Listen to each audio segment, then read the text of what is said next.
सोनामुखी, हरड़, मुलेठी जैसी अनेक जड़ी बूटियां और हजारों वर्षों का प्राचीन आयुर्वेदिक ज्ञान इस एक बोतल में समाया हुआ है। कायम टैबलेट, आपकी खुशियों का साथी। कोलकाता में इस वक्त बवाल छिड़ा हुआ है। ममता बनर्जी ने जो रेड चल रही है कोलकाता में फिलहाल, उस पर कहा है कि ये मेरे खिलाफ एक बड़ी साजिश रची जा रही है। यहाँ पर उन्होंने मोदी सरकार को भी घेरा। लेकिन इसी बीच जो दो चीजें हैं वो अब चर्चा में है। पहला है आईपैक और इसी के साथ साथ दूसरा है प्रतीक जैन। आखिर पूरा मामला क्या है, इसकी ज्यादा जानकारी के लिए हमारे साथ जुड़ी है अंजलि, उनसे जानेंगे। अंजलि, कोलकाता में जहाँ एक तरफ बवाल मचा है, जहाँ एक तरफ बीजेपी और टीएमसी फिर से आमने सामने आ गए हैं, ममता बनर्जी लगातार कई आरोप लगा रही हैं, बीजेपी की तरफ से भी कई पलटवार किए जा रहे हैं। लेकिन इसी बीच आईपैक क्या है और प्रतीक जैन का पूरा मामला क्या है? बिल्कुल, देखिए जिस तरीके से ममता बनर्जी का ये मामला इस वक्त सामने आया है, इसके बाद से जो बंगाल की राजनीति है वो एक बार फिर से कहीं ना कहीं सेंटर में होती हुई नजर आ रही है। एक और पश्चिम बंगाल में चुनाव है और चुनावी मामलों के बीच में अब जिस तरीके से ये ईडी की ओर से रेड की गई है, उसके बाद से बंगाल फिर से सुर्खियों में, फिर से वो राजनीति के केंद्र में आ चुका है। अब जैसा कि आपने पूछा कि इस पूरे मामले में दो नाम जो है बड़ी चर्चाओं में चल रहे हैं, एक है आईपैक और दूसरा है प्रतीक जैन। तो सबसे पहले आईपैक के बारे में आपको बता दूं सोनम, आईपैक जो है एक पॉलिटिकल कंसल्टेंसी फर्म है जिसको जनसुराज के जो संस्थापक हैं पी के प्रशांत किशोर, जिनको हम कहते हैं, उनकी ओर से शुरू किया गया था। साल 2013 में प्रशांत किशोर की ओर से इस पॉलिटिकल फर्म को यहाँ पे स्टार्ट किया गया था और उन्होंने सिटीजन फॉर अकाउंटेबल गवर्नेंस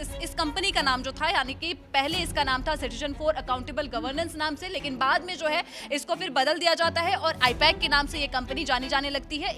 तो बेसिकली एक कंसल्टेंसी फर्म है, पॉलिटिकल कंसल्टेंसी कमिटी, उसके रूप में इसको बदल दिया जाता है। अब बात करते हैं कि जब प्रशांत किशोर, हालांकि जैसे हमने देखा कि बिहार में चुनाव हुए तो उन्होंने बाद में अपने आप को इस कंपनी से बिल्कुल अलग कर लिया। साल 2013 में उनकी ओर से बनाई गई थी। लेकिन इसके साथ में जो प्रतीक जैन की बात आप कर रही हैं, तो यहाँ पर ऋषि राज, विनेश चंदेल और प्रतीक जैन, तीन वो शख्स हैं जिनका जो कि इस कंपनी के को फाउंडर थे, क्योंकि जो प्रशांत किशोर है उनकी ओर से अकेले इस कंपनी को नहीं बनाया गया था, वो फाउंडर थे। तो ये तीनों जो है वो सोनम, ये तीनों जो थे वो को फाउंडर थे। हालांकि जैसे ही प्रशांत किशोर की ओर से इससे अपने आप को साइड कर लिया जाता है, उसके बाद ये तीन स्तंभ माने जाते हैं जो आईपैक को चलाते हैं। लेकिन इसी बीच वही है कि प्रतीक जैन आखिर ये चर्चा में क्यों बने हुए हैं, क्योंकि प्रतीक जैन के जो ऑफिस है वहां पर ईडी की रेड होती है, वहां ममता बनर्जी पहुंचती हैं और ममता बनर्जी का पहुंचना अपने आप में दिखाता है कि ये जो ईडी की रेड हुई है उससे कितना ज्यादा जो राजनीतिक माहौल है वो अब बदलता हुआ दिख रहा है। जहां बीजेपी और टीएमसी आमने सामने है, वहीं प्रतीक जैन का पूरा मामला क्या है, आखिर कौन है प्रतीक जैन? बिल्कुल, देखिए यहाँ पे जिस तरीके से आपने बताया कि जिस तरीके से ममता बनर्जी की ओर से खुद वहां पे तुरंत मौके पर वो पहुंचती है फाइल लेकर, उसके बाद से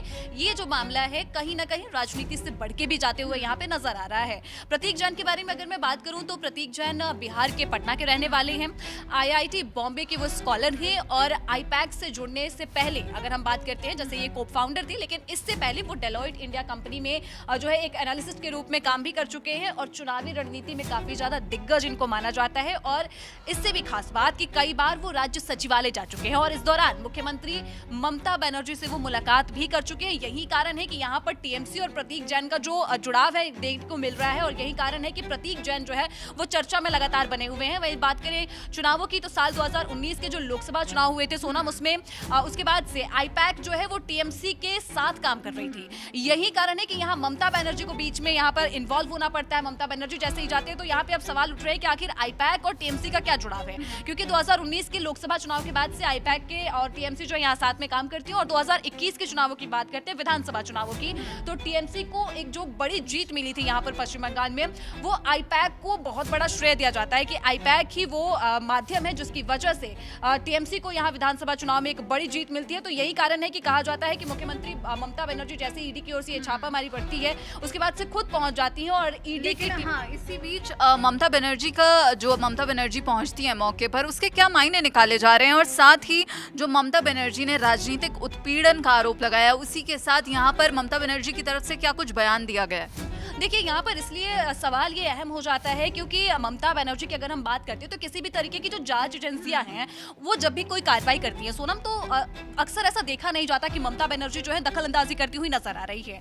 और खास तौर पे मुख्यमंत्री के रूप में उनकी मौजूदगी ऐसी एजेंसियों की कार्रवाइयों में कम ही देखने को मिली है। लेकिन ये ऐसा मामला है जहाँ पर तुरंत मौके पर ही वो पहुंच जाती हैं और जो विश्लेषक हैं, जो एक्सपर्ट्स हैं, वो ये कह रहे हैं कि ये कदम केंद्र की एजेंसियों को सीधे तौर पर राजनीतिक संदेश देने के तौर पर देखा जा रहा है। इससे पहले भी पश्चिम बंगाल में केंद्रीय एजेंसियों की कार्रवाइयों को लेकर जो राज्य सरकार और केंद्र के बीच में लगातार बयानबाजियां तीखी देखने को मिली थी।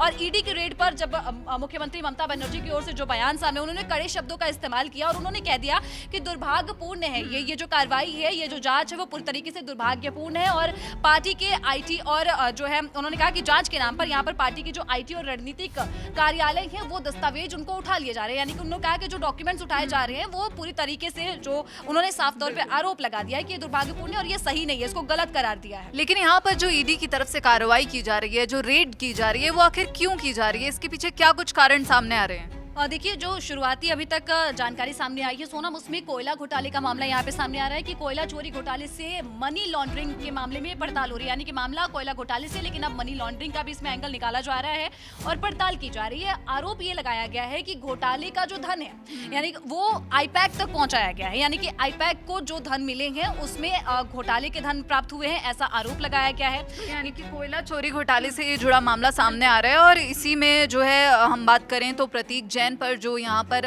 कार्रवाई की जा रही है, उनके कार्यालय पर छापा मारा जा रहा है। हाँ बिल्कुल, यहाँ पर साफ तौर पे यही अभी तक जो जानकारी सामने आई है। और ईडी की ओर से ये बताया गया है, ईडी के अनुसार कि अगर हम बात करें तो अनूप माझी और उनके साथियों ने कोयला चोरी से मिले काले धन को जो है गोवा भेज दिया था। और ये पैसा साल 2022 को गोवा विधानसभा चुनाव में तृणमूल यानी कि टीएमसी जो है उसके प्रचार के लिए आईपैक को दिया गया था। तो यही कारण है कि ये यहाँ पे अब कार्रवाई की जा रही है। आईपैक को यहाँ पर, आईपैक के ऊपर ये कार्रवाई की गई, ईडी की रेड की गई। लेकिन आईपैक के जो को-फाउंडर है प्रतीक जैन है, और क्योंकि उनको जो ये पैसे मिले हैं, जो घोटाले के पैसे की बात हो रही है, उसका इस्तेमाल यहाँ पर टीएमसी के चुनाव प्रचार के लिए किया गया था। इसलिए यहाँ पर अब ममता बनर्जी इन्वॉल्व होते हुए सीधे तौर पे नजर आ रही है। बिल्कुल। तो यहाँ पर अब कोलकाता में फिर से एक बवाल छिड़ गया है, जहाँ पर टीएमसी और बीजेपी अब आमने सामने आ गए हैं।